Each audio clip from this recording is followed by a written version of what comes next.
আছে যে পরীক্ষা সমূহ আছে ওগুলো আমরা বয়কট করলাম, ওইগুলো আমরা দেবো না। কারণ কোনো সুস্থ রাষ্ট্রে 6 মাস ধরে কোনো এইচএসসি পরীক্ষা হতে পারে না। আমরা সবসময় এরকম অবহেলার শিকার হয়ে আসছি। তাছাড়া এই যে কোটা আন্দোলন গেছে সেখানে আমাদের অনেক বন্ধু বান্ধব ভাই বোনেরা সকলেই কিন্তু অনেকে আহত হয়েছে। তো এই মুহূর্তে আমাদের মানসিকতাও নাই। আর হচ্ছে এখন যদি 1 মাস পর পরীক্ষা শুরু হয় তবে পরীক্ষা শেষ করতে করতে আমাদের অনেকটা টাইম হয়ে যাবে, এডমিশনের জন্য আমরা পর্যাপ্ত সময় পাবো না।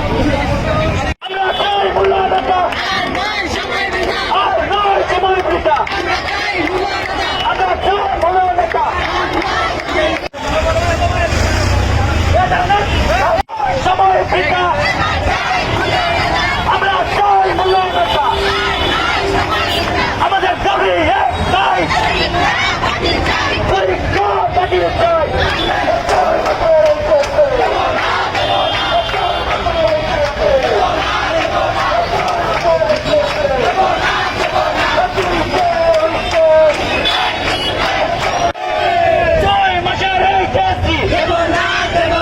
তুমি কে, আমি কে,